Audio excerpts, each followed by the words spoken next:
welcome to the podcast. Thank you for taking time to be here, man. Appreciate it. You're busy with family. This is rad. I'm really excited to actually have you on. It's pretty cool, man. Pretty excited. This is awesome. Yeah, this is cool. So to get this started, really, so everybody knows you are the mayor of Lakewood. I am the mayor of Lakewood. Yeah. Let's go. That's pretty big. But it's interesting how I just met you tonight. Yeah. This is really cool. Yeah. But how you and Jordan met. Yeah. So I don't know how you guys want to tell that story real quick. Well, it's a classic story, Tim. Yeah. You know? Classified. I was, I actually was looking at some golf stuff and so kindly found something that Ariel was selling. And now that's how we end up having a little small talk, talking about what I did. And I just kind of threw it out there. And he's like, oh, I'm actually like the mayor of Lakewood. I'm like, no way. Get out of here. This is way too casual of a conversation. I feel like I should have been standing up straight So or humble. something, being around. Wait, I didn't tell you that, did I? Yeah. Straight out? I'm embellishing a little. I was gonna say. Eventually, no, it wasn't like, I'm a mayor. Yeah. He wasn't arrogant about it. Not at all. That's why when you said it, I was like, I felt like my response was like, no way, really? Like, okay, and like, not that every person in a position like that can't be cool and seem normal. You know what I mean? Like in that way, but just wasn't ready for that, and so I immediately was like, do you want to come on the podcast? And just anyways, it kind of worked out that way, and the launch monitor I got is super rad, and now it's publicly known that I really appreciate it. So. Yeah, they should be a sponsor of this show. I know you two. So you two connected pretty much because of golf. Yeah, and you smell like surf wax out of the blue. I don't know what it was. You smell like surf wax, bro. Like I ran out of deodorant. And I just hit the pants with some sticky bumps. And I was looking in your truck. And I was like, did he have one of those thingies hanging? Oh yeah, the one smells like wax. Yeah, I'm like. Yeah, I just naturally smell like sticky bumps because you surf so much, baby. I love it. Well, maybe I used to, but not as much anymore. Well, Eric, this is okay. Let's get this straight. Can we just call you Ari? Is that what people call you? Call me Ari. All right, Ari. I love it, man. Yep. Man, this is cool. This is a big deal. We've never had a mayor on here, so we really appreciate your time. Awesome. First, but man, I kind of read up on you a little bit. So you're homegrown Lakewood. Yes, sir. Same here. Homegrown Lakewood. Yeah, I grew up in Lakewood. So I grew up across the street from Airplane Park, Del Val Park. Okay, yeah. Yeah, my parents are still there. Oh, good. Yeah, my brother lives in Lakewood. His family. My first two homes are in Lakewood, and then I just moved down the street over here in Long Beach. Okay, so good. I'm here, but yeah, that's where we grew up, man. So you need my number so they can all complain to me. No, we'll leave that the wasn't complaints the reason. to It's my job, man. That's my job. Dude, it's all good. But so you were also, I think I read you were the first. What is it? The first Filipino-American on Lakewood City Council ever in the history. Let's go. What year was that? What year? Yeah. It was 2020 when I first got elected. Wow, what got you into politics? Man, that's a good story. I think politics found me. Okay. Not a politician. I am a public servant, though, man. I like that. I'm a public servant. I'm a chronic volunteer. And I think it found me because of, I guess you can say, like, being Filipino and being Catholic, growing up around this area where it's all about sports. You go to church, you help family, you help friends. When your uncle needs you to come by, when your friends need your help, you just help, right? Yeah. And then what happened to me was I worked in corporate America. I worked in the action sports sector. So I worked for Vans. Oh, okay. I was on Vans' global marketing team for about 9 years. Look at you, Yeah, dude. 9 years. I worked with all the big dogs. Some heavy hitters. Yeah, some heavy hitters. Okay. They're the ones that really changed the game, right? I truly believe. But I also worked at the brand when it was still that brand, that fun brand. You walk into work and you just grind. You just work and you just don't know you're working so much because you're having fun, right? Yeah. And then, long story short, got married and had a little one. Yeah, Right? baby, them kids. Dude, and she's like the raddest little human I look back and just like our conversation before we walked in. Yeah. We had water polo this morning. Now she's golfing and she also surfs, right? So She surfs. and snowboards. Oh, what? We do That's it all. huge, man. So I left corporate America probably, let's say 15 years ago. She's 15. I left corporate America, right? And I left Vans. Okay. And I left this huge safety net, and this amazing, brand life, going to school. I went to St. John Bosco.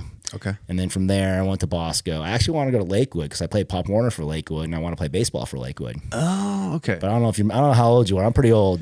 I'm 37. You got young bucks. Yeah, I don't feel Like late 80s, early 90s this area was pretty tough, man. Like gang activity was pretty heavy.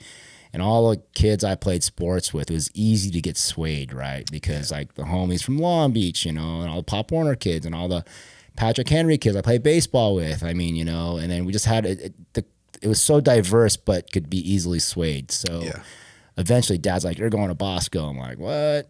I went to Cover Chapel Downey. Okay. You know what I'm saying? You get it? Yeah, man. Yeah. So, and he's like, I'm like, didn't have an 8th grade after, because I went to St. Pancratius, and then I didn't have an 8th grade summer. Okay. I went right into football. Had an amazing time, man. Like, I mean, the program now is completely different. I mean, kudos to the boys that smashed it this weekend. Nice. Smashed Mater Dei, kept them at 0. Mater Dei. It's really? Mater Dei. They 28-0. 28-0. You don't even know. I've never seen that in my life. Whoa. And it was like 2 tanks fighting each other. It was just like, I mean, even though the scores got to where like 14-0, it still didn't seem like it was a free game. Like there was work. But anyways, so going back from Bosco, and then had a little one, and I had grown up in this area, right? You want to start a clothing line. That's true. Because all me and the boys did in the neighborhood was surf and ride dirt bikes, right? That's all we did. And we go camp in Baja, and then we go down up north, and then we're in Glamis, doing the whole thing. And then start a clothing line, and then bought some printing equipment, and then started a small brand. Then I turned the business. Then I figured out someone would pay me to make their shirts. Yeah. And then that was the garage business, so I can buy more sleds, so I can buy more surfboards and buy more motorcycle parts, right? And then when I left corporate America, I scaled my garage business up. So chased all like the parochial schools and PE printing, T-shirts. Smart. Very smart. Just chased it so I can be home, man, because I traveled a lot when I was working for the big companies. I mean, you're gone. I mean, don't get me wrong, working for big brands is amazing, but it's a grind. Yeah. Like you're on the road, you have inspiration tours, you have sales meetings, and you have trade shows. And trade shows, people like, I remember my wife's like, dude, like you're never home. Like, I mean, like during the day, you didn't call me. I'm like, yeah, because I'm at the trade show booth from 7 a.m. till like 5 p.m. And then the beer starts flowing at 3. And then the dinners start at like 4. Then the pre-parties start. And then you still have athletes you got to take care of. And those guys just want to rage wherever we're at, right? It's like 5 days straight. Then you go to another state and then see it again, like go down to Florida. Yeah. So it was a grind. And then so I scaled it up. Like anything, you start a small business, you kind of, you find networking circles, right? And my friend goes, you need to join the Rotary Club of Lakewood. I'm like, Rotary? And I was thinking cars, right? Like, and she's like, not cars, Ari. It's like a service organization. You would fit right in. And prior to that, I had a couple events. I would feed the homeless. I ran this program that my mom and dad and all my friends did. We'd feed like 500 people in Long Beach, delivered to 3 towers. We did it for 30 years strong until the pandemic hit, right? And then she was like, you'd fit right in. I'm like, all right. So I joined this club, and I was like mind blown. Like it was service above self, right? Yeah. But for me, I fit right in because it's part of my DNA.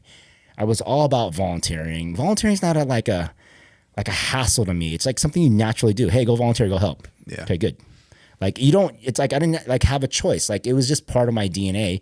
So being part of this organization now put me with people that had the same mentality, right? Now it's not just friends helping you do things. It's now you're with like elected leaders, you're with like municipal employees, you're with CEOs, retired educators. Now you're with like educators, school districts. And it's like, whoa. But again, it was about service. And that's for me when the doors opened, So I became active, and they said, hey, we need help growing our club. I'm like, all right, I'll take on the marketing background, right? So I just taught a bunch of old people how to use Facebook, right? So just think of me like running this meeting. We had this old guard and this new guard, like the old generation that was there that were understanding what the new generation wanted to do. And it was cool because there was not conflict. I was like the time where I was bridging the two age demographics together to do the same thing, like service above self, right? But now let's share it to the younger generation. But I would start meetings like teaching, okay, this is how you log on Facebook. Now this thing runs. Like I have all my old people scanning and taking pictures and reposting, and everybody's watching. Oh, that's perfect. It. Yeah, it's amazing. And then being part of Rotary just opened more doors. Yeah. So here goes YMCA. Hey, would you like to join our board? I'm like, hell yeah, let's go. Next thing you know, I'm the board chair for 2 years. And I was the president of the Rotary Club. And then YMCA led to Chamber of Commerce. Okay, board chair there. And then 2 years there, and grow that and build that. And it just kept going. Like Pathways, Knights of Columbus. Then it came, now it's in like St. Joseph High School. I serve on the board. Long Beach City College Foundation Board. I serve on the regional hospital board, bro. Yeah, and it's where do you keep all the badges? I know. How big's your wallet? Dude, I feel super lazy right now. Yeah, I know. I was like, man, I thought I was dude. busy, but apparently not busy enough. I'm like the leader locally, man. I don't have no love it, money, dude. man. But I'm blessed, man. Like, Yeah. I'm like, and then my friends that are like big CFOs, like, dude, you got way too much on your plate. I'm like, bro, you work for a corporation. When you work for big corporations, you have access to program development. What's my program? How am I going to grow as a person? Yeah. Boards, meet networking circles, boom, boom, boom. Let me learn how these people do it and kind of bring it all in. Yeah, I've definitely learned that it is all about connecting with people. Yeah. When you want to do well and go somewhere, you can't do it alone. No. You got to be involved. Yeah. That's the way to get your name out, your brand. Yeah. Now, is your company, is it in Lakewood? It is. So Okay. I had a printing business. Then I opened a door. Like I opened off Delamo in Woodruff. I had it for 6 years. I turned it into like this, like a man's cave / art creative, Nice. where we can print, do live printing. We can do run production at the same time, host events there. And we'd have not music festivals. We'd have like music events, and then we'd have like car shows, fundraisers, the whole 9 yards. Delamo Woodruff. It was right next to the liquor store, Johnny's Liquor. Oh, That was that spot. Man, Yeah. okay. That I know was exactly me. what you're talking about. Yeah. Sorry, you're like, what did you? I was like, for the record, I don't know where that is. Yeah, it's But just it the Lakewood sounds local great. boys, dog. Dude, that's awesome. I mean, yeah. just the whole process of starting it up, and it's what I find interesting. So, like, when you left, like, corporate or Vans, right? Scary, just let you know. 100%. Because what you said, the safety net, and I can only imagine, like, married kid. Kids, house. I got a house, got a mortgage. There's a ton on the line when you make a big jump like that. So kudos, and obviously it seems to have worked out fantastically. Still alive. But right, still trucking, baby. Yeah. But when that took place, how long was it before Because it seems like you maybe jumped into the like the selling of doing the screen printing and whatnot. But when that point, like, how long did it take before you got into like the Rotary and started entering in towards the Chamber of Commerce and stuff? So right when I got into printing, I was printing already. So it wasn't like I was going from being a startup business. I already had clients because I was a side hustle. Yeah. It was a side hustle. Like, hey, let me make an extra like 500 so I can get some blanks and get some new sleds, shaped out, right? And then, so I had clients. I was just able to do the business during the day now because I always had to do it at night through emails. Gotcha. So I already had the business, but going to the Rotary, that was just friends of friends. The saying, your network is your net worth. Like at one point in time, someone found me just through volunteering. And then she's like, dude, you need to join the club. I'm like, okay. So I think it was probably about no more than like less than a month is what it was. Wow. Okay. Because this is how it happened. It was on a Sunday, and then we were gonna go visit my grandma. She was at a home. And my wife, we went to church. My wife and daughter were like, hey, we're gonna take a nap at Grandma and Grandpa's house before we go. And I said, all right, cool, I'm going to the car show. So Lakewood had a car show that day. So I rode the car show by myself just to go check it out because I like cars and it's one of my favorites. Yeah, Kennedy rolls. And he's a knight, that's Columbus. And I ran, and they had a booth. Rotary had a booth. And she's like, Ari, you need to join this club. And I'm like, that's what happened. I went to the car show to go look at cars, and they had a booth, and they were just kind of marketing their booth there. And they go, you fit ready and come to the meeting next Thursday. I'm like, all right, I'll be there. Haven't left yet. Wow. Now, all these connections that you made, if I want to remember this correctly, you started in city council first, right? No, you went straight to mayor. No. Where'd you start? I started on the Rotary, right. Became board members. Right. And then I got the tap on the shoulder. So when I was the board chair for the Chamber of Commerce, Okay. I I got the tap. The mayor tapped me on the shoulder, goes, hey, you need to consider something. So when he told me that, I was like, whoa, the mayor just tapped me on the shoulder. I know I'm just like this, just seeing him, right? Yeah. But we weren't like, I mean, we're not like bro, right? Bro, brows, right? He's like, I was like, come to my house and have coffee. And I'm thinking, I'm like, let me get on a commission. Yeah. Build me a skate park in Lakewood. Build me a wave pool in Lakewood. Yeah. I get my say, tired of these old things. I want like some cool rock climbing gyms in Lakewood. And then he's like, he just pushed. I don't even think we had coffee now that I think about it. Just right to business. He just shoved over this thick deck of paper. And I was like, what's this? He goes, you need to run for council. I'm like, what? Oh, wow. That's exactly what I said. Yeah, I would say it too. Wow. Yeah, I'd be like, me? You want me to do That's exactly the second thing I said. Exactly. Right. Then he's like, hey, this is the reason why. You're from Lakewood. Your parents are from Lakewood. You grew up in Lakewood. You're a product of this community. You give back. People know who you are, not by telling your story. People are telling your story for you. I was like, okay. But I didn't see it that way, right? Yeah. You're just a volunteer. Mm-hmm. And then when I look back, it was weird because when you serve on multiple organizations, you look back, right? And when he said people tell your story, I was like, what? Like, who's telling my story? And he first thinking like your social platform, right? And I realized certain conversations. I remember vividly when we had the car show when I was the board chair for a chamber, and I was in charge of the car show. We had Congresswoman Linda Sanchez there, Speaker Emeritus Speaker Anthony Rendon there. We had some pretty big elected officials, you know, in the state Congress that was there, and then all council was there. So I was standing there and I got introduced to them and I go, hey, my name is Ariel Pei, just the board chair of Chamber of Commerce. Thanks for coming out and saying a few words. And then they're like, okay. And then someone else would say, hey, he's the board chair of this. He's on the YMCA. Right. He does this, and this.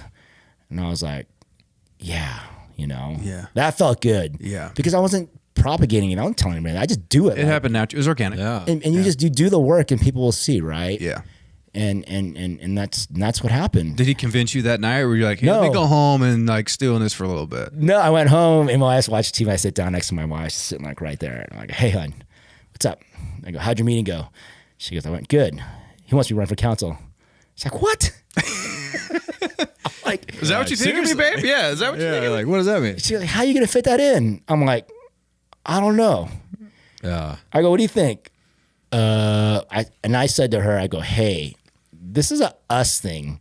Oh, this ain't about me because you go, she's going, bro. Yeah, you go, and then that means our lives will be a little shifted because we have little one, we have sports, and you had to ask my mom and dad too. Yeah, Mom, Dad, I'm running for council. Huh? Yeah. And my parents, there's no political. They have no political action or anything in the background. Anything. They're like conservative. They're just work hard, retire. I'm good. Mm-hmm. My parents are immigrants. They got here. Their boys went to a good school. They're educated. Yeah. We did our job. We don't need to shake the system up. We just want to go on vacation, hang out with our friends. Yeah, right? And then they're just like, huh? My dad's like looking at me like, yeah. And then with my marketing background, we just ran. I didn't even know what the first thing to do was. Right. When I said, okay, I'm going to do this, and I told them, okay, do this. Okay. And they go, let me know if you need help. I'm like, I don't even know what to ask. Yeah. Right. That's what I was going to ask you. Man. Yeah. I didn't know. Like, how does that because when you get asked that, it's like, okay, you represent a lot of pieces of stuff at the moment. And it sounds like you've been a very hardworking kind of grinder type. Volunteer is what I am. Right. Yeah. Just whether it's volunteering, whatever, trying to make everything work.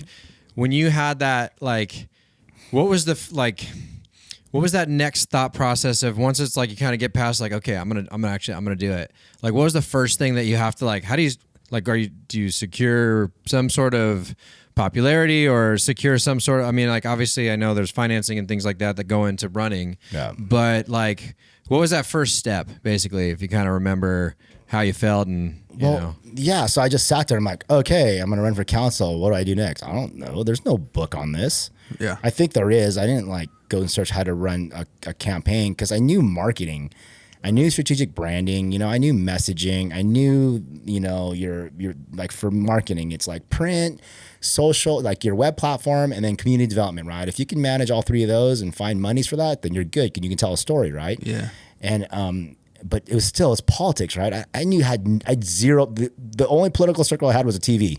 Like, I don't know any in politics outside of the council people that I run into at events. Yeah. Right. Because they would come to my events, like my homeless feeding and my turkey, my Thanksgiving day. They would come to my events. Okay. Like, Yeah. Yeah. They're like, clout, dude. And I'm like, exactly. I didn't know. Yeah. I'm just doing my thing, right? Like with my friends and family, and kids are teaching kids like this big how to use a knife and debone a turkey. But again, and then a good friend, they referred me to another friend of his, and he was a political like campaign manager, right? Okay. And then I sat with him, and he's like, "Okay, let's do this." And then I guess, how does this all work? How does people get paid? What do you do? You got to raise money. Who do I ask? I never ask for money. Dude. That's tough, dude. Or sorry, I mean, I never ask for money. Like no, like that's not my jam, right? You know, you need to like start putting a list together, and I'm like, where do I start, right?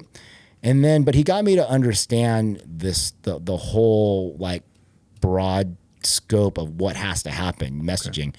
But I think for him, he goes, it's easy for me to tell your story. The problem is I can't grab everything because you have so much shit going on. Can we cuss? Yeah, you're fine. No, you're fine. We have so much shit going on. I can't grab everything. I can tell your story. That's the thing. Versus somebody that's, hey, I'm going to run, and they have to start making stuff up. They couldn't grab everything that I was doing because you're involved so much. I was full tilt, going, just having fun, doing what I do. Yeah. And then we ran a campaign. We raised money because I had to ask people and had a kickoff party and had people talk and do the wine and dine thing. Wow. And like, I mean, campaign parties or kickoffs are like 2 hours max, dude. It's perfect, dude. They're not like drawn out parties, right? Okay. And then we raised money, we won, and in that 2020 election, there was seven of us running for 2 seats. Wow. So I was the second top vote getter. My first time, I was probably like around, I want to say 1,000 votes under the incumbent that's been on council for almost 8-9 years. That's excellent. Oh wow. Yeah, I was That's like less around 1,000, a little bit more shy. Yeah. And I was like, because there was a gap between us two and then everybody else. Yeah. So when you go, you got city council. Now, how tough was it between the two, going for mayor and city council? Was there a big difference? No. But pretty much the same. You just copy paste type of thing, but hey, I'm going for mayor. No. So Lakewood, the mayorship gets transitioned. Okay. So you have to get on council, and when you're on council, your council term is 4 years, and then the mayor gets handed to you once in your 4-year term. Wow. So you get handed it. So basically, we make decisions based on the 5 of us, but I'm the face. I get it. Okay. That's how it happens in Lakewood. But Long Beach and LA, they're elected mayors. Right. That's why they get paid the big bucks. Dude, you are just going for it, my man. Something I want to hit on, actually ask you. You said your parents are immigrants. Yeah. What's that story? Oh, so how did they come over here? Okay. And where are they from? Okay, so my parents are from the Philippines. Okay. My father's an engineer and my mother's a nurse, obviously because she's Filipino. So you guys are probably young, but standard. Yeah. So my father was recruited to come to work here in the U.S. because he was an engineer. Really? And then they needed nurses.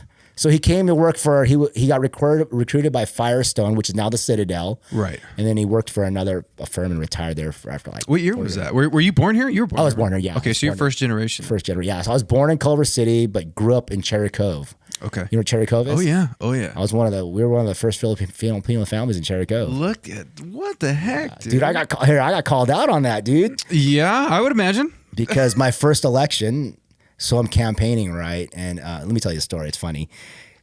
I'm campaigning, and I sit down with the guy, Dick Brown, that owns Glory Days. Oh, my gosh. He's an OG Lakewood guy, right? Yeah, yeah. Over there, Viking Way. No, this one's off Delamo and Woodruff. Okay. No, Carson and Woodruff. Carson and Woodruff. Yeah, I know talking about. Across the street from YMCA. And then he's like, hey, you grew up in Cherry Cove, right? And I said, yes, sir. And we were just like talking because, like support. Can I put a sign in front of your place? Mm-hmm. He's like, do you know the Youngblood family? And I was like, whoa. I said, yes, sir, I do. So the Youngblood family was an African-American family I grew up with in Cherry Cove. I went to military school with, because all of us lived in Cherry Cove. We went to either Bret Hart or we went to military school, which was in Signal Hill back in the days. And he's like, I said, yes, sir, I do. I do know the Youngblood family and the Williams family. He's like, okay, you're an OG Lakewood guy too. I was like, oh God. Oh, dude, that's dude. rad. What a small world. Dude, it was like, I was like, whoa, like, Yeah, that's yeah. yeah, that's awesome. The story Yeah. of the process of how you got to where you're at is pretty amazing, man. And I just want to say, because you said something about it earlier, and you're talking about, you know, you're like being Filipino and kind of just a family culture of like you help each other out, like no questions asked. It wasn't even like a thought process to do things, and how you parlay that into volunteer work, and it's just you just do it, right? I just like my wife's Filipino, and so seeing some of the cultural stuff of the family, it's like anytime anything. So when you said that, I was like, yeah, they'll like drop of the hat. You go, some good, bad, and indifferent. It's just you just do it, right? And it's like, and I think that's a unique trait. Yeah. And it's interesting to see, because obviously I've met a ton of politicians and that kind of stuff, but having that background, to me, that makes so much more sense as far as having the volunteer base, right? You just kind of get involved, do your thing, and whether it's for money, charity, whatever, you're just like, hey, like I'm here to help, you know? Yeah. And I could see how that made you very likable, and in that way, right? And I've obviously probably can, you know, towards your success of this so far. And dude, that's awesome. And my next question is, how long are your terms, and are you going to run again? Whoa. Well, Is that too weird? Is that a weird question? No, it's not weird. I'm gonna go into it right now. I want to talk about, you said you were shaping boards? No, still doing that? No, I'm not shaping boards. Okay. He's just buying them, baby. I'm buying them, dude. I got no time to shape, dude. I think you and I have an addiction. It's called surfboards. And I have way too many. My now. shaper has my dims down, bro. I'm like, yo, I need a fish for a big boy. Right. Dude, he'll knock it out in like 2 weeks. I'm good. Awesome. Yeah. So, yes, I am. So my 4 years is up in March. I am running for re-election as the mayor in March 2024. Let's go, dude. All right, man. I am not, and I'm going against the incumbent, because our city is now going in districts. Oh. So Okay. Part of the city is in districts right now. 1, 2, and 5's in districts, and there's 3 and 4, and myself and an incumbent are running for 3, and there's a new council person coming out of 4. So I got some work to do. I'm going against a guy that's been in the game for 12 years. Oh, wow. Don't worry about that. Yeah, honestly, man, I just, when I hear that kind of stuff, I'm just like, yeah, so. Yeah, it's more the reason for you to run. Absolutely, man. And I don't want to like be too negative about politicians, because, you know. No, there's some good ones out there. There are some good ones. There's some good people out there, yeah. But that's what I'm saying. It's like, there's people that have been able to make careers of being this person or this representative that maybe aren't, you know, maybe doing what their constituents think they should be doing. Yeah. And I think like it's refreshing meeting someone like yourself. Thank you. Because it makes me feel like, I'm like, good. You know what? There's grinders, dude, that care and that, you know, are doing it because they have the passion is there to do the work, not to just be the face. Not to take a photo. That, man. Yeah, dude, right? Because like you're saying, you know, you're running a homeless food outreach. How many politicians show up for the meet and greet and go, enjoy your meal, and then they're, you know, like couple minutes here, and I gotta go, I got a thing, you know. Well, you know what you do. But there's also the politicians that came in. I didn't even know they're politicians that were just there. Like, I'm like, oh wow, you're a elected leader. It's like, yeah, you've been coming to this thing for 5 years. I didn't know who he was. I thought you're just no kidding, my aunt's friend. Like, thanks for coming out. You know, dude, that's awesome. You know, I mean, I guess proof's in the pudding, right, nowadays, right? Because I mean, there's so much noise and marketing, you know. And just know that there's some good people out there. Like I've come across a lot of them. That's why I'm not jaded by this industry. Let's call it an industry. Let's call it a game. I'm not jaded because I can go to sleep at night. You know, when I first got elected, I asked, I'll say his name out right now, you know, Emeritus Speaker Anthony Rendon of the Assembly. He told me when I asked for his endorsement, he goes, just make the decision based on your values, your morals. You know in your heart you made the right decision, stick to it, and you're good, bro. You can go to sleep. I'm like, all right, cool. You know? So don't read the comments Yeah. Never read the comments. Yeah, I was like, don't ever read the comments because all there's wound just up, haters man. hate, and that's There's what it is. keyboard assassins everywhere, right? And everyone, the keyboard assassins are probably in their basement in their underwear, just like, let's go, let's just rally. I'm like, bro, like, get over it. I always envision them in their underwear too, which is hilarious that you said that. It's- So I was like, just think some It's- frumpy person, Yeah. just, mad, meh. Yeah, Well, you seem like a man of faith, which I am Catholic. yeah, that's all good. I have my own faith. Dude. Yeah. Same. And has that also been a big driver in the things that you're doing, decisions you're making? Because let's be real, right? You are the face of Lakewood, right? You're the mayor. Yep, I That's a big undertaking. Yeah. That's going to change your life, which I'm sure it has. Yeah. So I'm sure you've had to lean on certain things to get you through certain tough moments or times being mayor or city council, because that's a lot to take on, including your family. You need to be a present husband, a father. Yep. You need to take care of yourself, all on top of being the mayor. Like, how's that all encompassed for you? Because you seem like you're with it, which is great. How do you handle all that? Yeah, man, it's you just take it on, right? Faith is huge. I'm Catholic. We go to church Sundays and get my 45 minutes to kind of like slow it down a little bit. But I think too, on top of like, let's talk about church, right? It's one of those places where it's always going to be there, and you can always kind of go back and kind of like reflect, right? And then sometimes you can take yourself out of this world we're in and just reflect and listen to the stories and how it happened, how they did it. Okay, cool. But on top of that, my circles have been really, I'm blessed with really good circles. Good people, huh? I can be me still and not have to worry about like, he's drinking a beer. That's so important. And he's like anti-Lakewood. No, I grew up in Lakewood, man. People like don't understand how diverse Lakewood has always been. I get it, like in the 50s and the 40s and when the housing came here and redlining, but I grew up culturally diverse, right? I had my mom open door policy, everybody eating my mom's cultural food, every nationality, everybody. Yeah. Like eating the crazy stuff, like the pig's blood foods, like the oxtail. And then mom's like, oh, hey, they're coming over. They want the barbecue, or they want the, it's like, it's stuff like that growing up in Lakewood. People don't realize that, but going to like, back to like faith has always been there, right? Because you just kind of, it allows you to, I think for me, it allows me to slow it down. Like sometimes, okay, let me go through the prayers. It's kind of like, it's like before you're going to go shred, right? Yeah. You got to stretch. Oh yeah, man. So like, do you count? What do you do? Oh, you know what? I do this every time. So I've been surfing since I was 8. Yeah. Same. Grew up here, Lakewood, boards, longboarding, mid-length. And I always I don't lay the board down. I kind of stand it up on its rail. Okay. And I squat down. And I just kind of move side to side. And I take a deep breath. And I look. I stand up, stretch down. I do it the same way every time. Okay. Take a deep breath. Gone. See, I pray.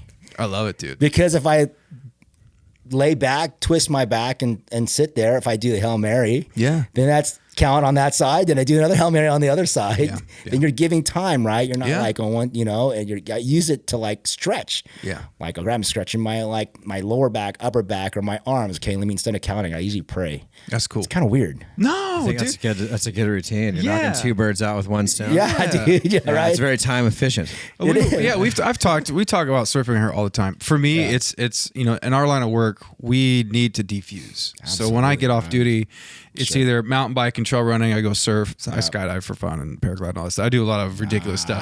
But we're involved. We do a lot. Jack of all trades, masters of none. That's right, dude. Trust me, you're teaching yourself. But the surfing, to me, it does sound weird to people who don't surf, but I always say it is a very spiritual thing. It's the ocean is healing in so many ways, man, because you get to go out, you get that cold water dip, right? Splash in the face, the first wave, but you have to focus so much on your timing and balance and working on, hanging 5 or whatever you're going to do on your board. Yeah. You're focused in. Yeah. And I'm always smiling. Yeah. As soon as I get on that wave. Yeah. And so I leave the ocean every time better than when I came. Yeah. So being in the water and being out there, it's a great experience. I try to tell people, like, you just got to surf. Go surf. Get your wave. It's amazing. You're preaching. I think too, on top of that, there's a process.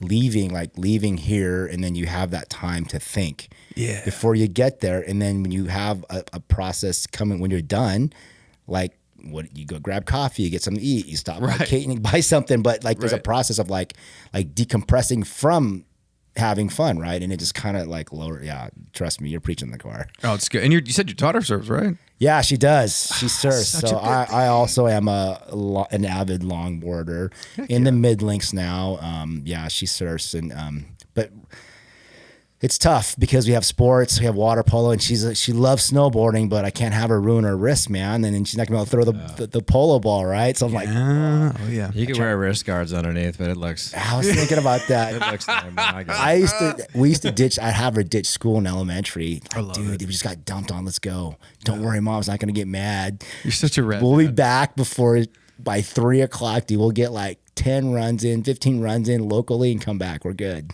That's That's We awesome. did that a couple times. She's not happy. Oh my gosh, dude. Yeah.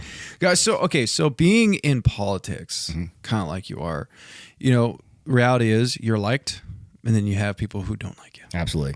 So you're trying to figure that out. Yeah. You want to, let's be real, right? There's people who are faith and there's people who aren't, which that's fine. Yeah. You believe what you want, but we're going to always make the best decision, right, for the people. Yep. I mean, how has that been, trying to make decisions knowing like, okay, someone's not going to be happy with this decision, but it is what it is?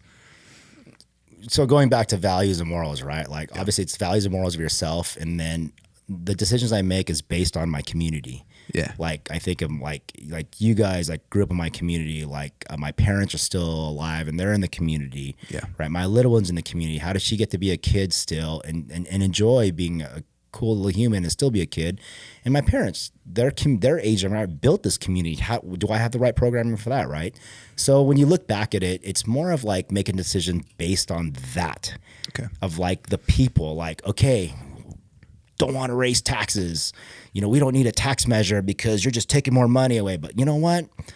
Then I look back, we haven't raised taxes in 20 years. Right. You look at CPI and inflation, like, okay. Yeah, exactly. And it costs more to do construction, wood costs more, and everything's stuck on the boat. It's like, okay, how do I navigate verbally to this? I mean, there's so much going on right now, especially dude. your guys' industry. Right? Yeah, I mean, that you bring up such a good point, right? Because we're middle class. We all are. Our career field is still middle class. We live in middle class communities, right?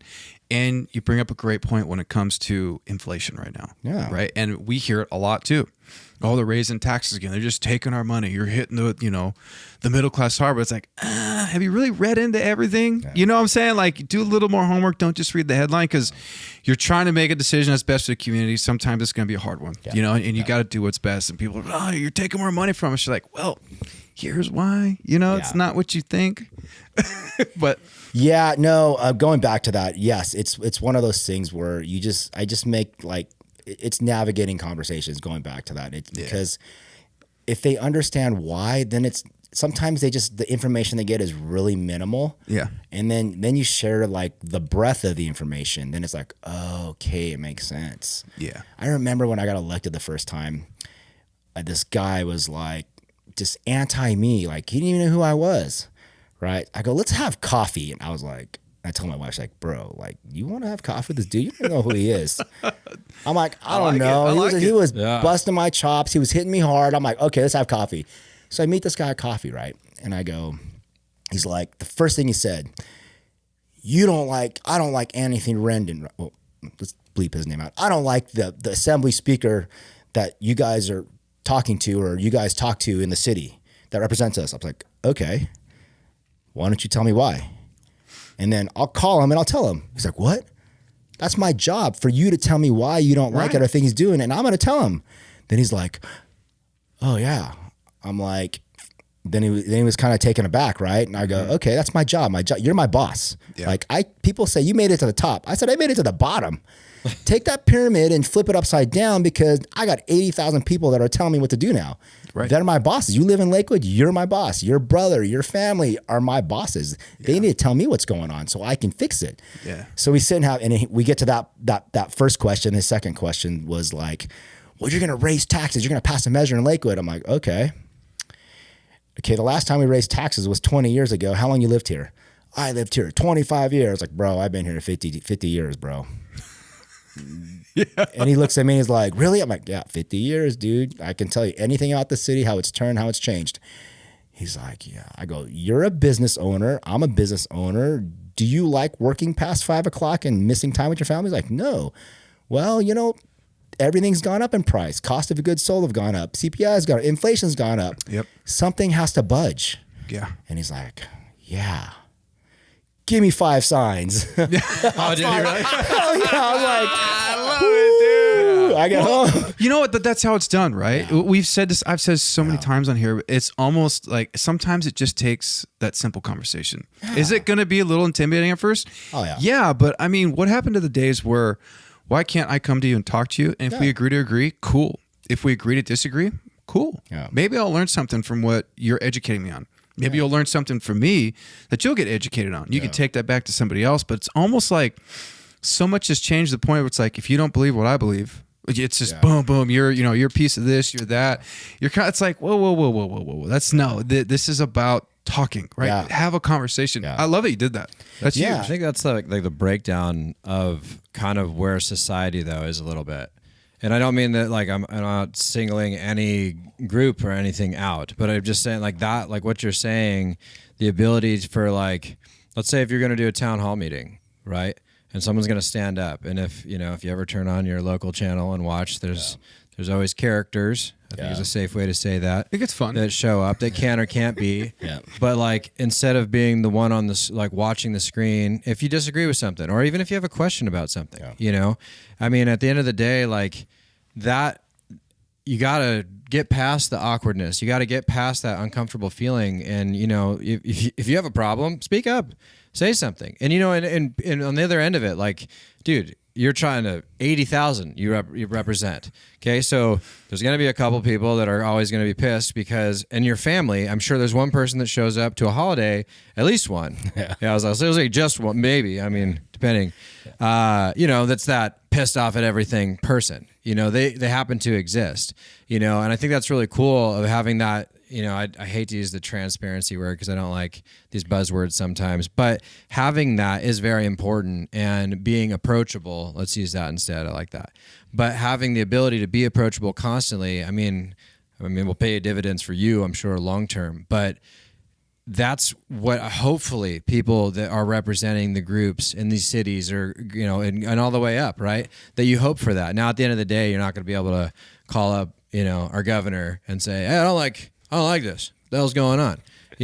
Or maybe you can, but I think it starts at the local level, and being able to do that, I think is cool. And that's a good story, man. Like, because I'm sure that guy was probably coming in that conversation like, oh, he was coming in hot. I'm gonna get him. I know exactly what to say. We're gonna raise taxes. You're like, no shit, dude. No one likes paying more money. Okay, that's a dumb statement. Of course, I don't want to do it either. But we got to pay for shit. It affects me too. I gotta pay the taxes. Right, totally. Right. But yeah, going back to our conversation with the governor. Like I was in Sacramento a couple weeks ago, and there's these issues we have with broadband and the digital divide and digital inequity, right? And what I've learned in this game of politics, it's the art of compromise, and it's having the conversation. It's kind of like endorsing the higher elected leaders. They're calling me to endorse them, and I told them straight out, like, I'm gonna endorse you. I don't agree with half the shit you say. Right, makes me mad, but you give me a lot of money for my city so I can do this, this, and this. And I like that. I can text you and you respond. It's about the conversation because they got a tough game too. And like we're in a governor's office, and we didn't go in there pumping our fists, man. We just came in there. We had a strong conversation. We held united on one of the other organizations that I lead. I'm also in Southeast LA. We came together and we kind of like told them like, hey, you can't take this money away from us. We left a mark and it was good. But again, it was more of the conversation piece, right? Because it is the art of compromise. And sometimes there's so much information out there, right? Because I never understood like how these elected leaders knew so much. Mm-hmm. But what I'm learning now is the more you get involved, the more you get to learn. And then the ones that don't know or assume or like say, I have an answer for homelessness. That's... I would immediately stop listening. I was like, I mean, especially in your guys' sector of business, man. We see it all the time, man. I'm like, we see it all the time. No, stop. You cannot solve that. Yeah. No one can right now.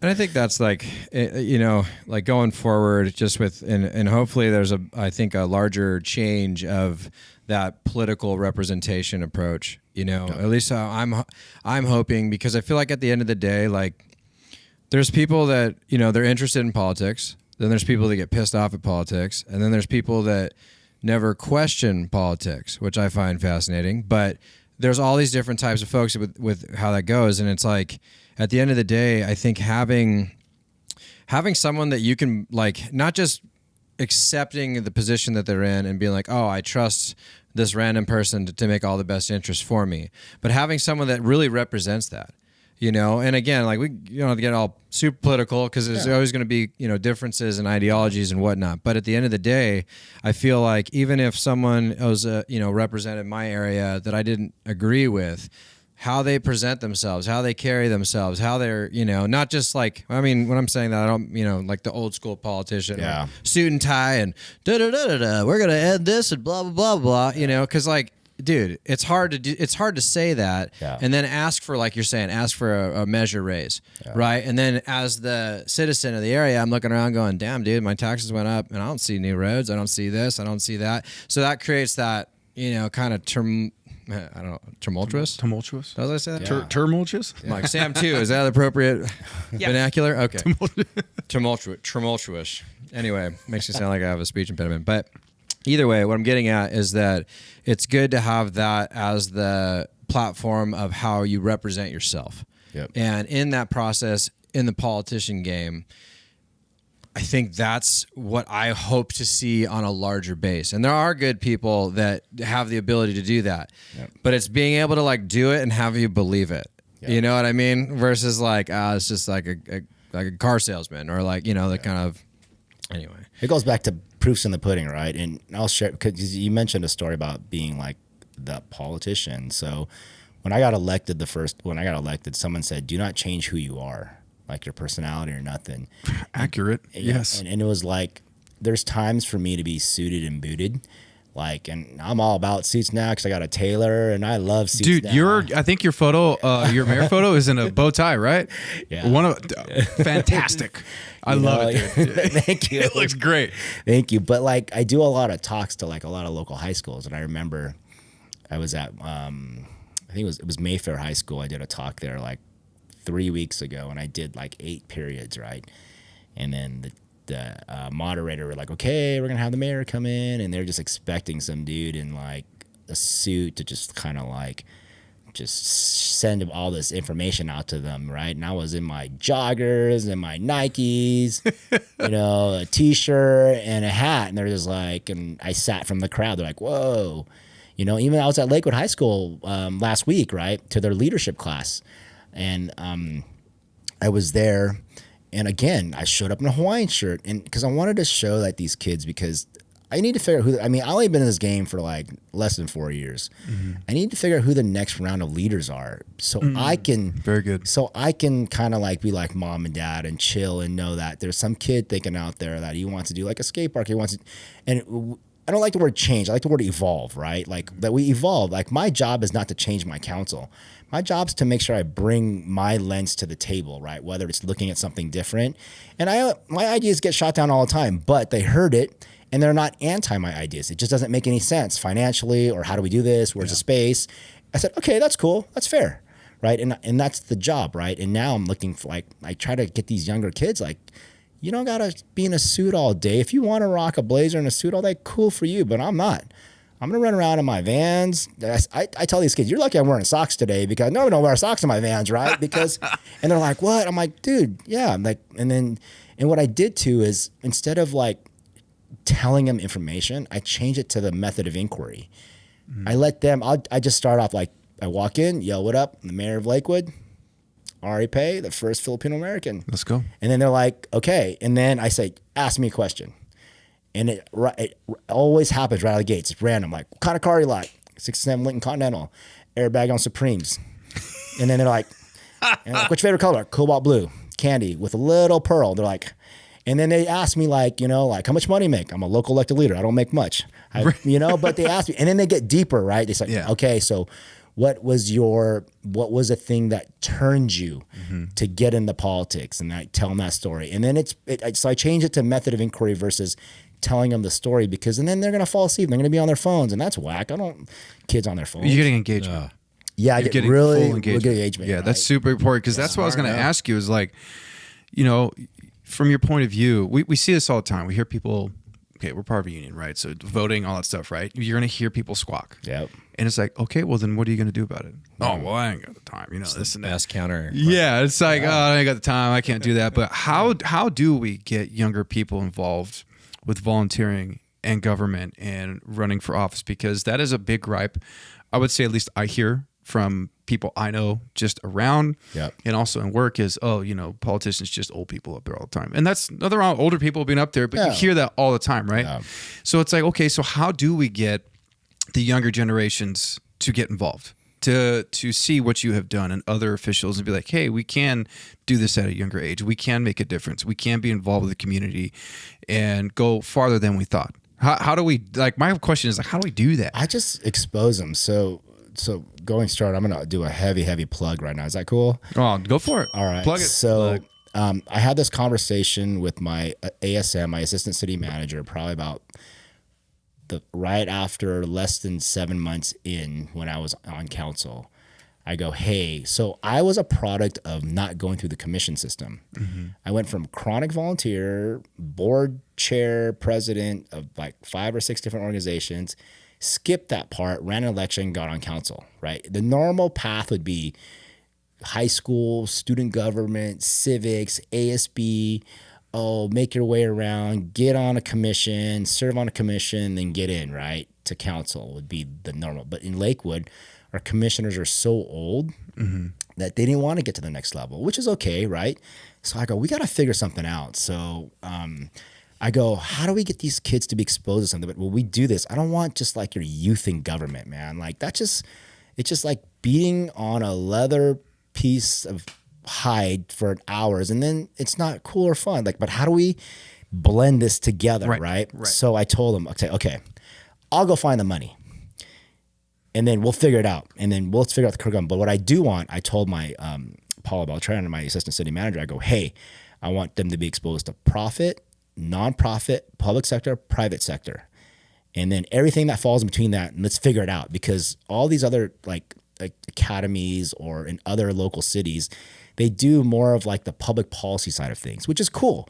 Right. But I want to blend, because the reason why is I want to expose them, but also let them share and learn other things too. Because if it's always public policy and municipal level, it's okay. But there has to be nonverbal communication. There has to be DEI, especially with, race equity and inclusion. Yep. And there has to be something cool. So what we did was I went to Supervisor Hahn, man. I go, hey, I need 10 grand to launch a program. Straight up, dude.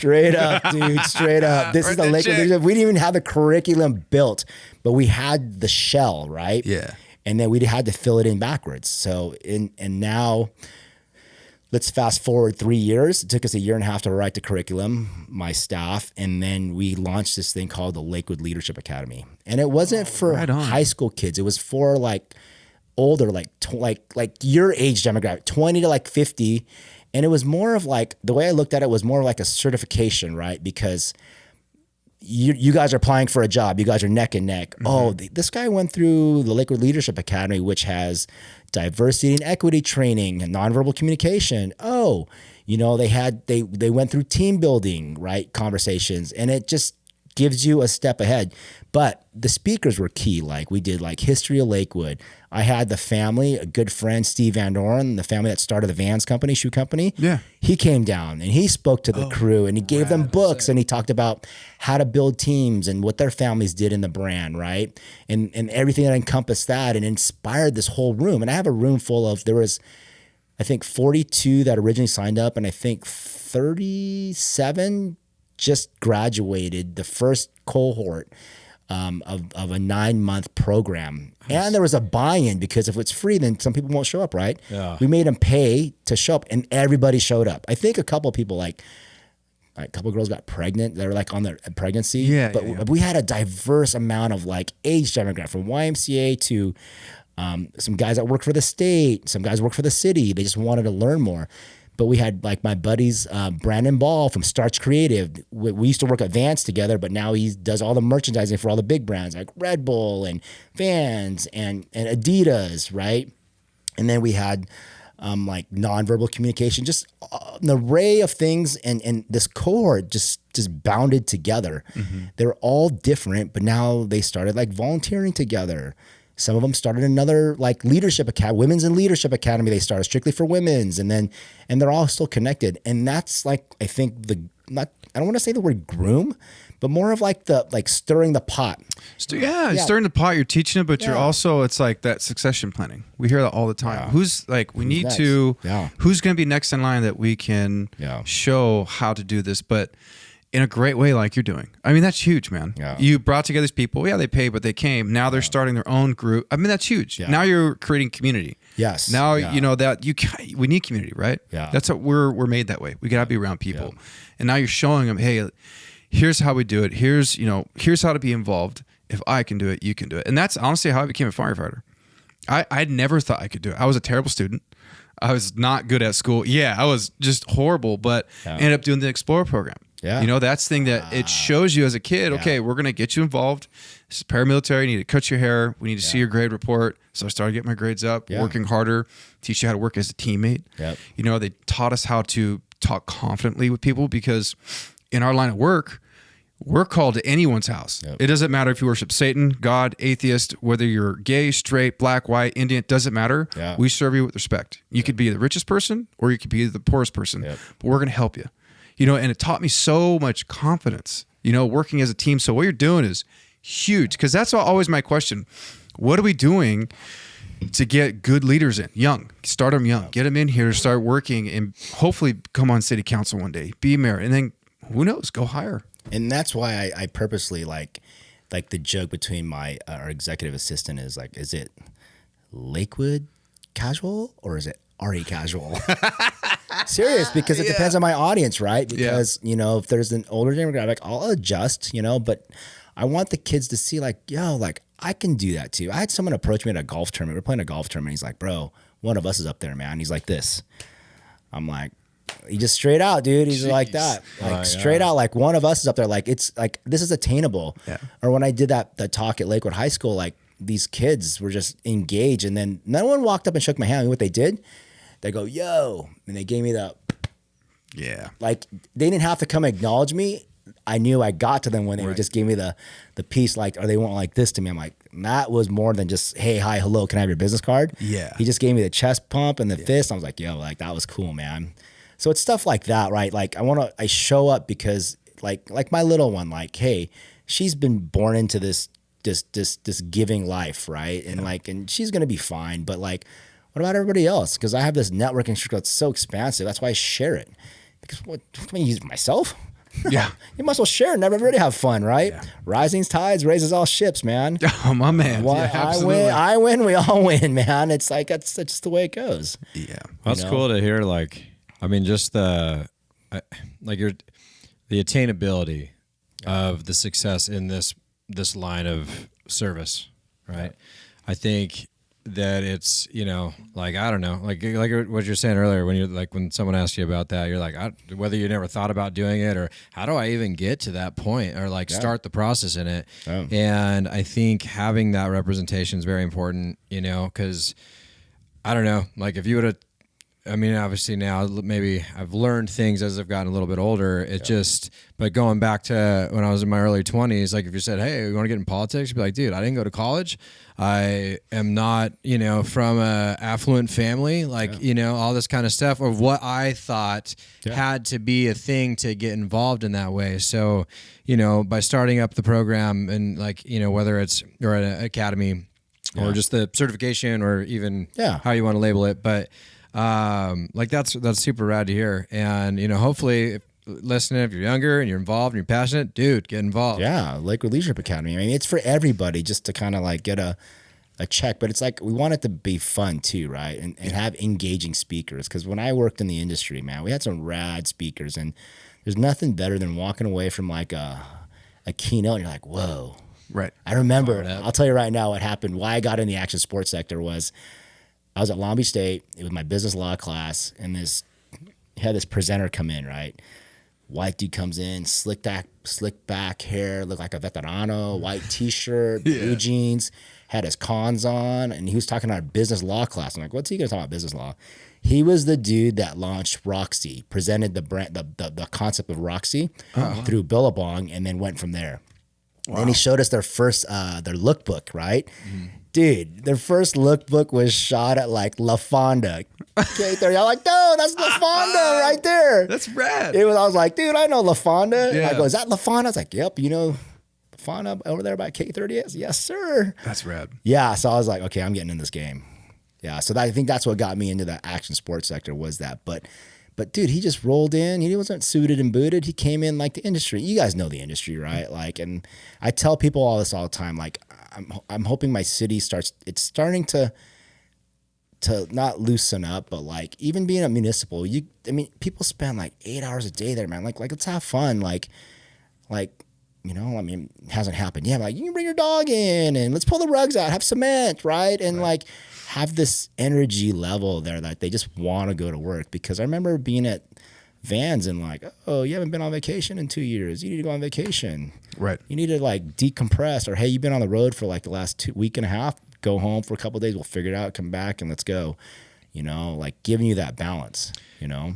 So I was going to say the balance. That's the key. Huge. It's finding it both. Obviously, working hard and being involved with what you're doing is very important. But so is, you know, even with the reference I'm talking about surfing, where you reset and growing the community within the process of what you're trying to do, or team building, right? Yeah. You got to do that. I mean, who was it talking about? Someone on here was talking about the company's stance, like the socks. Yeah. And they said it's it kind of reminded me of like what I envisioned working for Google might be like, and purely based on that movie with Owen Wilson, because it just seemed fun. But talking about like the break rooms had a mini pipe in it, you know, and they had like little putt golf or whatever, just to be able to unwind or maybe even create that kind of fun atmosphere while you're trying to work hard, you know. And dude, I mean, actually, I'm just gonna drop that. My next question: are you doing a wave pool? Hey, we don't have any room in Lakewood for that. What I'm really pushing. I'll say it straight up, man. I'm pushing for a pump track.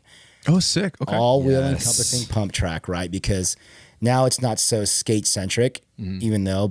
And then maybe the pump track will have a skate section, but all wheel encompassing. Your scooters, your bikes, whatever can roll it, you know, like the one up in San Marcos. Yeah. Exactly like that. I want a pump track. And then let's kind of go, because everybody has skate parks.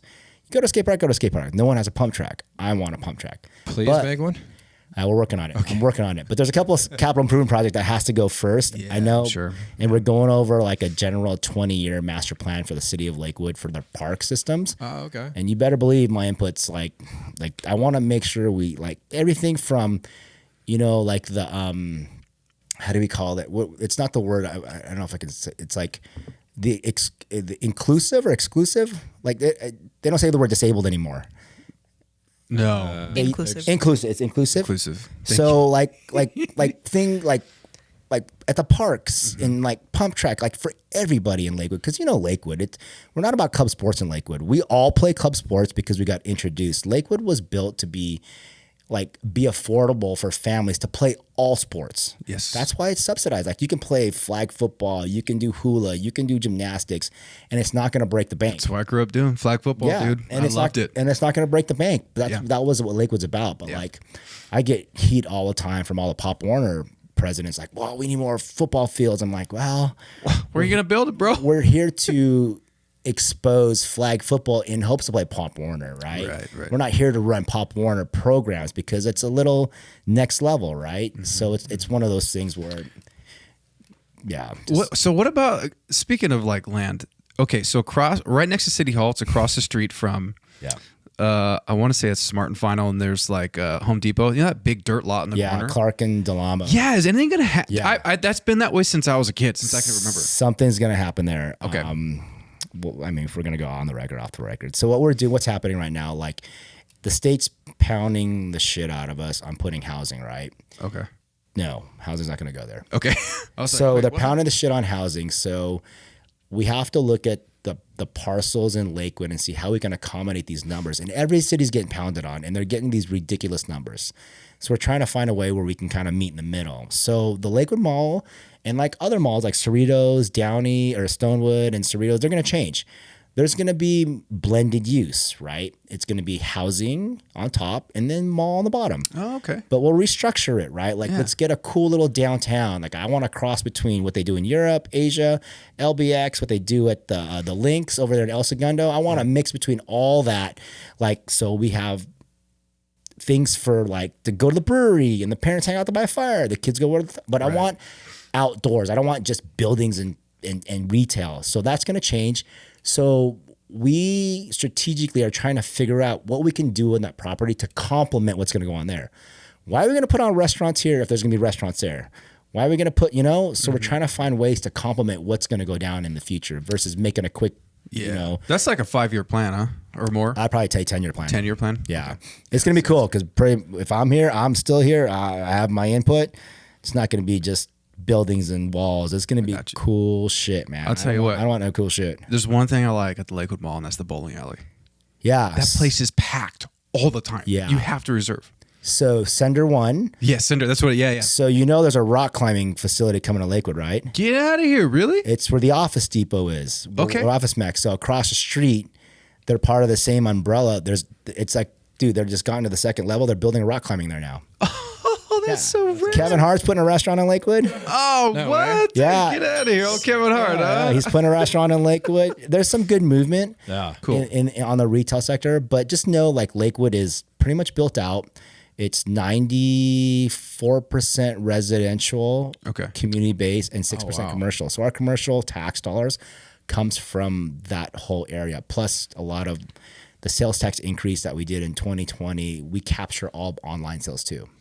Oh, wow. Which really helped a lot, you guys. You guys don't even know, like... Well, because everything's almost online now anyways. Well, yeah, but before the business model was, okay, we're going to capture it by zip codes, and it goes to up here, then they disperse it. And so what we did was we passed a measure, it passed, and we captured it. If it's bought in Lakewood, it stays, the sales tax stays in Lakewood. That's smart. Versus buying it somewhere, then having to pick it up in Lakewood. So we captured all of it. So we did that right out of the gate. So it's been very healthy for us. Our healthy is very financially stable. I say, man, that sounds like there's a good future ahead.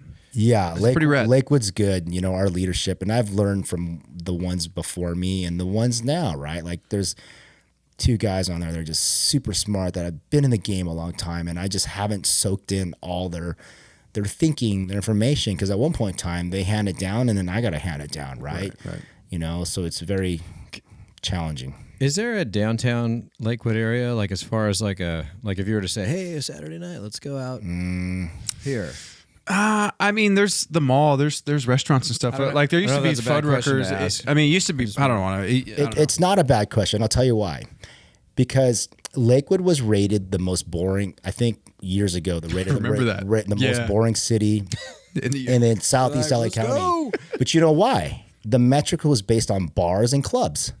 Okay. Unless you're going to go to our dive bars, unless you're playing in the dart, what do you call it? The travel circle. Right. It's not happening. But, I mean, this is exactly what happened at KTLA when they called me and I was like, okay, yes, we're not, that's our metrics, right? Okay, I get it. We're the most boring city, but come to our parks. We got 11 parks. You know what? Take 20 minutes or an hour, buy your lunch and go sit at a park and tell me how you feel after you sit at one of our parks. No. Drive down our roads. Our roads are beautiful. I mean, we have retail. Yeah. Where I was going with that wasn't a slam to the area. What I mean by where I was going with that is that having the envision of maybe re-outfitting the mall where you start, and I don't think you would call it a taxpayer, but like you have residential over commercial or retail, and you start to bring that in. I mean, there's a lot of examples of cities that do that by doing that increases the appeal, right? You're going to get more people coming into those areas, whether they're restaurants or a place to hang or I don't know. It's like for some reason a dueling piano bar came into my head, which is which I happen to like. Yeah, but you know what I mean. But I just mean like having that style of attraction with that. I think it's part of the evolution process of the area because self-sustaining with a 96% residential of people that may have been there for more than 30 years, right? How are you going to grow as a city financially. I mean, whatever, it's a topic, right? You know, and being able to rein in the money to put towards stuff for the city, for the next generations, for the kids growing up here, to sustain those parks or have cooler things at those parks. I think that's a neat idea. Like, and hopefully that takes, and I don't know, did you say that was going to happen? Or so it's going to happen everywhere. So it's blended use. You guys see it. You're going to see retail and then housing on top. Okay. Like my mom and dad have this big house in Lakewood, and it's like they live by the mall. They're like, okay, we don't need this big house. I need you to build something up there. I want to go to church still. I want to see the senior center. I want to see my friends. I still want to be in Lakewood. So it's one of those things where we're going to reconfigure. We're in conversations right now with the owners, but Lakewood Mall was the very first mall on the West Coast. Oh, I didn't know that. By the Maestros Group, yes. It was an outdoor mall. We turned it indoor, and then we've had really great conversations with them this year on conversations on what they're going to want something, we're going to want something different, and it's coming to terms of what it's going to be. And like, you know, because there's things that need to be figured out, like logistics, like Delamo and Clark, like we can't parking, the gas station, you know, gas station needs to be like things like that need to be all reconfigured. It has to be done, but to me, it's like I want the cool factor too. Yeah. So we will have a downtown. I guarantee you, we will. As long as I'm alive, there's going to be downtown. Don't worry, I'll be there because I love going bowling over there. Yeah. It's so much fun, dude. Honestly, it's got killer pizza. Yeah. I was surprised. Dude. Oh, I know. I'm a huge bowler. I know you are, dude. Which is like super nerdy to say it out loud, and now it's on tape. But I feel like... Isn't what's his name on the Dodgers a bowler too? Mookie, yeah. Oh, he's like really good. Yeah. Like, has like a handful of like perfect games. Yeah. Yeah. He's... Well, they didn't do so well. We're going to wrap this up, but dude... One last thing I want to ask you here. What is going to be your future in politics? Where do you want to go? Do you want to go higher?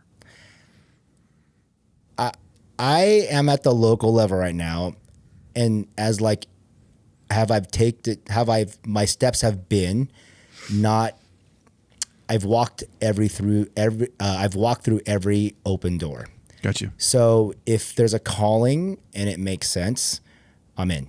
I'm not saying no to that because I truly believe like I mean, there's a lot going on in general in like local politics, even in the upper echelon, but am I the person that will be fit there? Right. So, but if the door opens, I'm going to walk through it. Why not? You got my vote. No. Like, why not? Like, you know, like I told, that's when I chose to go down this elected official, being an elected leader. Yeah. Like told my wife, the door's cracked open. The question is, are we going to walk through it? I don't want to be the dude that's like, oh man, we shoulda, woulda, coulda. Yeah. Fuck that, dude. Let's go. It's like, I love it. It's like you're going to go or you're not going to go and you're going to get pounded on if you don't go now. Right? Oh yeah. Oh, I say that all the time. Exactly. Yeah. Hesitation kills you. Dude. Yeah. Dude, I snap many boards that way during the winter. I mean, you can only hold on your tail for so long before you got to go, man. Like, let's go. Is that a longboard reference? I would have no idea. No, I remember teaching shortboard exclusive. No, there was somebody I was like, look, you can't hesitate. Like you need to, especially like I always say during because I have my winter boards, right? It always gets a lot more hollow here. And I tell people like when you go out in the winter, like dude, you can't hesitate. You got to own it. You got to go and you got to power down. Yeah, it is what it is, man. Hesitation will get you. It put me in the hospital, dude. Yeah, it swelled up my spinal cord, my neck. I couldn't feel my hands and stuff. Wiped out was like a 12, 14-foot day. Oh no, I don't even. Dude, I got like I think I had 2 waves. No more. I don't even do that no more, man. That sounds cool though. No, I know it was wild. It was wild. My barometer has actually shrunk. I know fun and not fun. Right. But I know where I can still take out my tri-fins or my quads still. Yeah. But I've been in the mid lengths lately. But funny story, right? I'll share this publicly. I don't care. So Hillary's coming, right? Yeah. Hillary came and the swell came and it was macking. It was just building up until Sunday, right? Right. So I went out a week out prior and I was like, okay, cool, this is good. I can handle it. Then probably like 4 days out, it was still mellow. And then I just got busy. And then I went to 3 events on Sunday. That Sunday that Hillary was coming into to the wedge. Yeah. And I get home, I tell my little one, dude, go on the cameras right now, dude. The wedge is starting to mac. It's like, no way. Let's go. I was like, it's raining. My wife's on the couch. She's like, no, you're the mayor. There's flooding going on. No, you got to stay home. But we can't go anywhere, right? Right. And then I look at my little one. I'm like, oh, man, Go get your raincoat. Let's go. Yeah, let's get out of here. We're going. You're more than welcome to go with us. Put our rain gear on, like put all our stuff on, like. Yep. And we went, and it was just macking, dude. Right when the black ball ended, dude, the short boarders were frothing to get in the water. Right when the black ball lifted, dude, they get in the water, and we were there when that kid did that somersault. Yeah, that one clip that everybody posted, we were there. That's rad. Dude, it just lined up, and it got to 20, then 25. I'm like, dude, it's Mac. My little one's never seen waves that big. That's huge. Like in her face, just like, Dad, like, oh, dude. It was like, and my wife's just like, oh, I can see that. The biggest I've wiped out on was 16 feet, and I got held under for 2 waves. It was radical. You'll find me on the shore just cheering everyone on. I don't mess with that anymore. It's like a little overhead. I'm like, it goes from being a fun day to like, I'm generally concerned about my well-being. Yeah. It's just like, there's a lot of water moving around, man. It's like, a lot. It's powerful, you know. But once you know your barometer, you're good. Because we just came back from Costa Rica. Oh, sick. We saw Playa Grande over there by. Okay. We didn't stay at the Ripjack Inn this time. We stayed there 4 years ago, and we stayed at the El Mangar. We're gonna have to all go surf, man. Yeah, it'll be fun. Down there, like my dad, he's 82. He still surfs down there at Bolsa. The old guys. Yeah, what station? He's at 16.5. Oh, he's the cool crew. Yeah, he's the hipsters. Dude. Hipsters. I'm at 21. Yeah, 21. Now we're at 20. I do 21 and 25. That's why. Yeah, I usually hit 21. I check north. Yeah, just because I like kind of surfing to myself and have fun. I don't need to be the crowd, but yeah, we'll have to go. And so people know. Can people get involved with the Thanksgiving, the feeding that you do? What's it called? We don't do that anymore. I had to stop that right at the pandemic, and I was going to shift it towards like a lot of the seniors in the area because I realized, but I think at that point in time, the lens, I didn't understand how the lens of being elected leader was. And I want people to say, hey, dude, you're just doing that just because you want to get elected. But if you know, I was doing it 30 years prior. So we stopped in the pandemic. We stopped. But definitely, there's so much to get involved in the city of Lakewood. I would definitely highly recommend. There's 25 nonprofit organizations you can get involved with. Rotary, Seroptimus, like Meals on Wheels. There's so many, like there's like for the library, there's like millions of them, and there's things to do. And I think we still have that community base here. Oh, absolutely. What's your Instagram? Do you have Instagram? People I have Instagram. Yeah. They want to ask you questions about Lakewood? Yeah, they want to ask you questions about Lakewood. Let me DM him. Just know if it's about city business, it's going to go to staff. So it's Ariel Pei Lakewood City Council. Okay. At Ariel Pei Ladies City Council. Yeah. Okay. Awesome, dude. People get you on there. Ari, thanks so much for coming to podcast, no worries, dude. Man. This is awesome. I want to keep going, but I'm like, we're at our time. But no worries. we want to have you back on here. Absolutely. And also, if there's anything that comes up that you need help, election stuff, whatever it may be, or outreach, campaign, hit us up, dude. We want to help out. We'd love to be involved. You're a great dude. Yeah. You're one of us. Thank you. Appreciate that. Dude, I just appreciate who you are, man, and what you're doing. Yeah. Giving back to the community as long as you have, but also how you're getting involved with the younger generations to bring them up. That's huge. Yeah, I mean, dude, it's worth its weight in gold, man. Yeah. You're making a difference. Yeah, I'm glad we crossed paths. I know, so we're able crazy. To do this. It was super cool, and honestly, really, you know, to be honest with you, before this started, I was kind of like, I don't know, I have no idea. Is cool, not cool? Is like if we're gonna be like super polished talker, like politically kind of thing, you know, you never know. And true, yeah. I think it's a true, like, refreshing situation. Hopefully people that either follow you or you gain some people out of this to be like, hey, he's a real dude, you know? Thank you. Appreciate that. For, you know, good, bad, and indifferent, you know? And I think there's a lot of respect that carries with that. Thank you. Thank you so much for coming on. Yeah, and, it's fun. I'm really glad we got to do this. And I would love to go surfing. I've been telling this guy we're going to go surfing for it's been like a year maybe. Apparently when you have, you know, other things... A big family? My time, yeah. The third one's on the way, man. Oh yeah. So it's to get real for him. Getting really real. So I just figure I'm good, right? You know, things will be all right. No, I'm just kidding. We're super blessed, and I'm excited and a little nervous, but more excited. So good, man. And this isn't about me, but thank you so much, dude, for thank you coming guys, on. I man. appreciate it. Yeah, it's refreshing, dude. And just give you a fun fact. I used to work for the city of Lakewood, Park and Rec. I was a terrible employee. Who was your boss? Valerie Frost? I can't remember. It was so long. It was like 20 years ago. Yeah. It was a long time ago. I'm gonna be honest, I was like 17, 18. I was a terrible employee. So Valerie Frost was probably there when you were there, and she is now the big kahuna there, the big Parks and Rec director. Oh, really? What? There was a guy. I can't remember. They used to have Totally Friday Night, you know, over there. Yeah. Do they still do that? I think they do, yeah. Oh wow! They do, yeah. My God. Yeah, I'm just throw it out there. I work for Lakewood. I was not. I'm just okay. You learn and you grow. Yeah, exactly right. Yeah. Everyone can change, dude. Yeah. Learn from my mistakes, people. Show up to work when you're supposed to be there. Yeah. But hey, we do a let's go on 3, so we're gonna do that right now. Again, thank you so much, Ariel, Ari, Mayor of Lakewood. You're the man, dude. Seriously, appreciate you a lot, dude. All right, let's do this. 1, 2, 3. Let's go. Bye, everybody.